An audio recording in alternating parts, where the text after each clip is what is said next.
everyone, we're at the halfway point for our goal of the decade countdown. 50 more to go and we've got the next 10 in this episode. So let's crack on, shall we? Goal number 50, and who could forget our 4-0 win at Fratton Park in September 2019. It was a brilliant night and it was Danny Ings that got the goal of the game.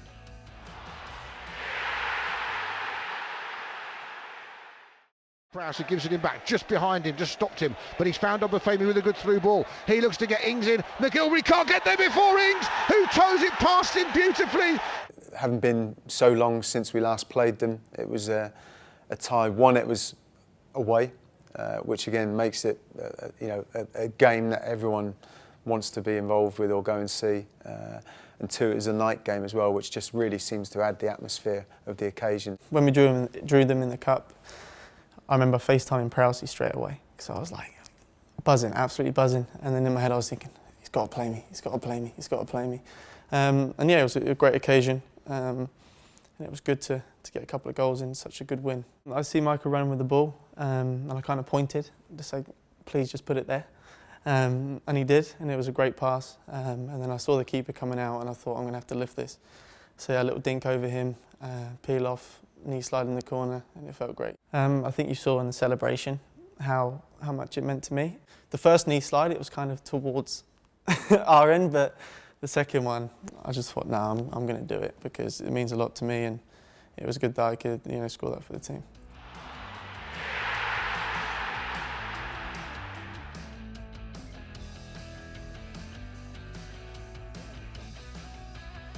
As Lambert brings it down onto his chest again, he's allowed to. They're looking for a 1-2. Lambert will give Saints the lead, and Lambert has given Southampton the lead early on at Portman Road. We're only in the 4th minute of the game. That meant so much. Again, they were allowed to bring the ball down. Little 1-2 on the edge of the D, and Lambert poked it past Stockdale.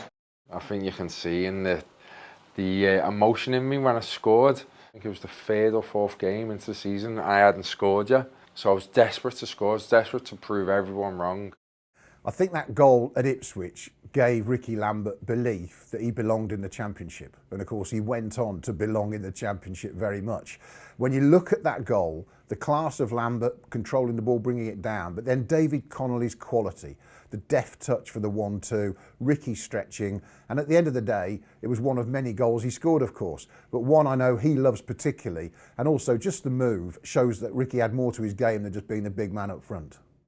I absolutely loved that moment. It was a big moment, and then to go on and score the second and win that game 5-2 was it stands out as one of in the top 5 performances ever in a Southampton shirt that I've ever been a part of, in my eyes.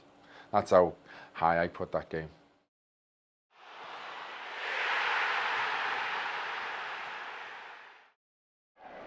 And I imagine West Brom are as good as anybody at causing trouble. As Long gets into the box on the left, short ball to Tansi, he helps it on toward Prowse, and a free shot at goal, he goes back to Classy, 20 yards out, 1-0 Southampton!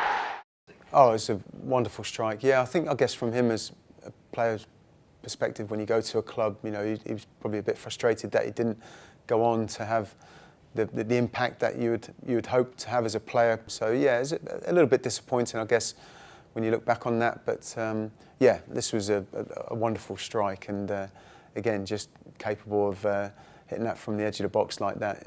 Again, a strike that very few goalkeepers are going to get near or even save at all.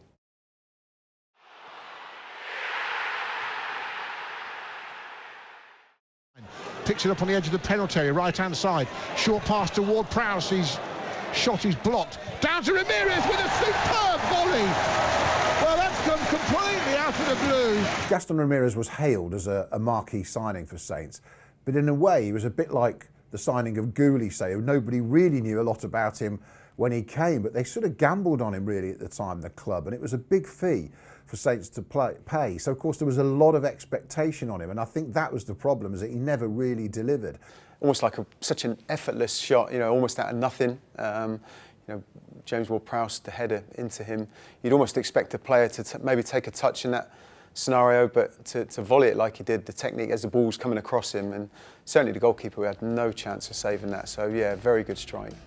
So many fantastic goals we're seeing tonight, and that last goal came from Gaston Ramirez again in 2013. Our next goal though comes from Nathan Redmond, and it was a huge night here at St Mary's when we hosted Liverpool in the first leg of the EFL Cup semi-final. We all remember this second leg and Shane Long's goal, but this was the goal that put us in control of the tie.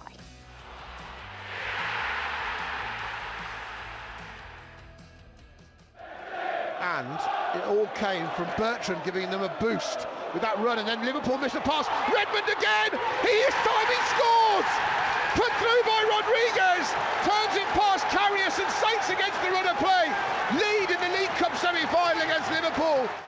The Liverpool EFL Cup tie and Cup ties, I guess, were staggering because, yes, Saints had beaten Arsenal, but and it was at the Emirates to get there, and that's not easy no matter what. But Arsenal fielded quite a weak team. So, yeah, the game at St Mary's, I think everybody was...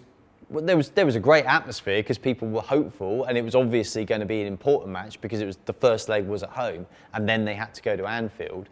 But there was a sense that almost does it really matter, because unless we win 3-0 or something crazy like that, then they'll probably do us by 2 or 3 up there anyway.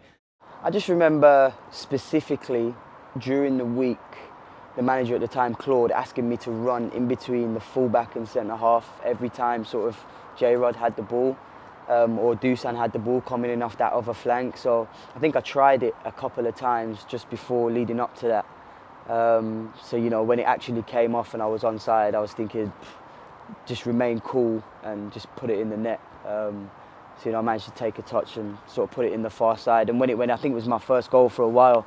I don't think I'd scored since October, November before that goal. So, you know, it was good to get sort of a goal in a significant moment. And I was hoping, you know, that I could sort of grab a couple more.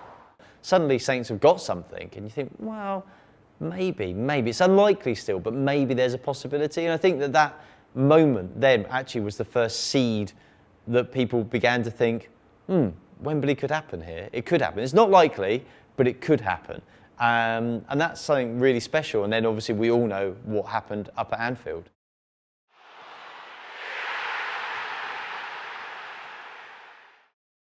One of the best days of my life, mate. One of the best experiences I've ever had as a professional footballer. We went in there favourites, but we didn't feel nervous. We felt we were going to win, and we were going to win comfortably because we were ticking at that time. We were playing really good football, and we just knew we had a lot more than Carlisle.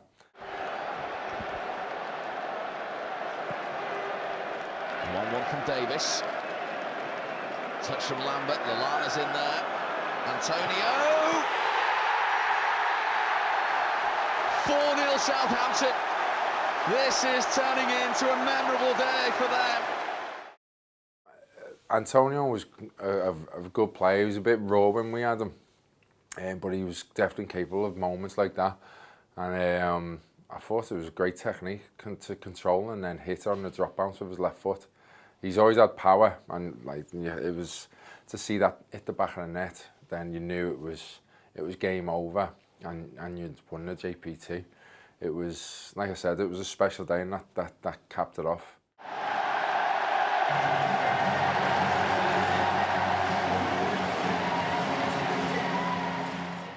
Well, what a day that was. The Johnson Paint Trophy at Wembley. And from the JPT now to the Europa League. Our next strike comes courtesy of GRAZIANO PELLE and a big night against Vitesse.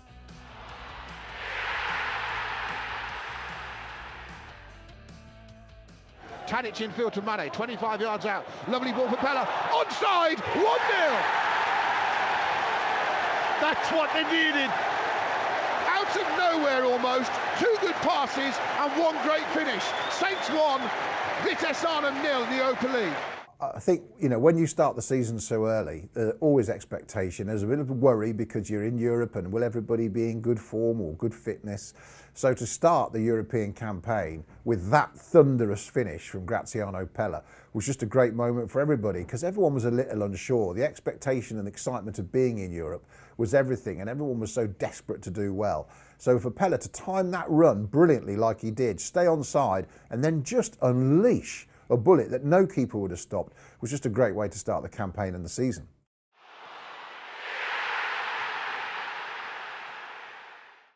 Corner from Buffal, sent back out to him from the defender's head. Now he'll attack to the byline, gets there, tries to cross, might find Shea Long, pokes it across the penalty, and Saints have equalised, and YOSHIDA with a spectacular volley in off the crossbar. There are never going to be many YOSHIDA goals in a best 100 goals compilation at Southampton FC. And that game wasn't particularly memorable against Stoke either for Saints that afternoon. But just for the audacity of the strike and the confidence for a centre-half to hit it, and he hit it like Gerd Muller or Jurgen Klinsmann, it's just a great moment for him personally at the club. And it's such a clean finish that it's worth having in the 100 goals. It's unbelievable, just to adjust yourself to do what he does there, and the ability and sort of coordination of everything. I mean, it reminds me about Zlatan Ibrahimovic. It's that sort of goal, what he can do.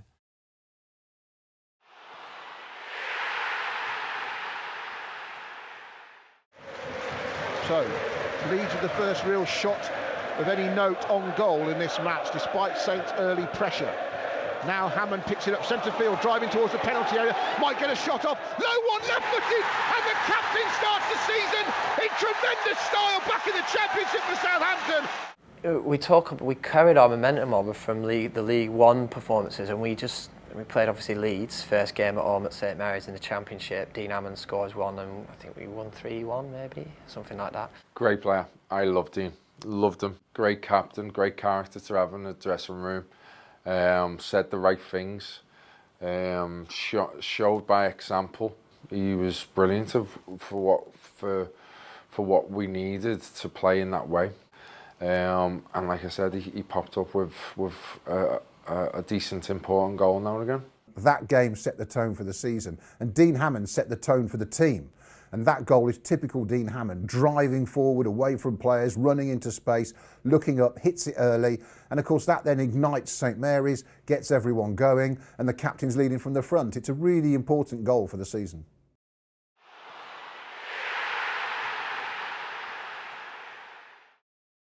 And allow Dagenham Redbridge to come into the game. I mean, they've got to keep the back four pressed to play the game in the opponent's half.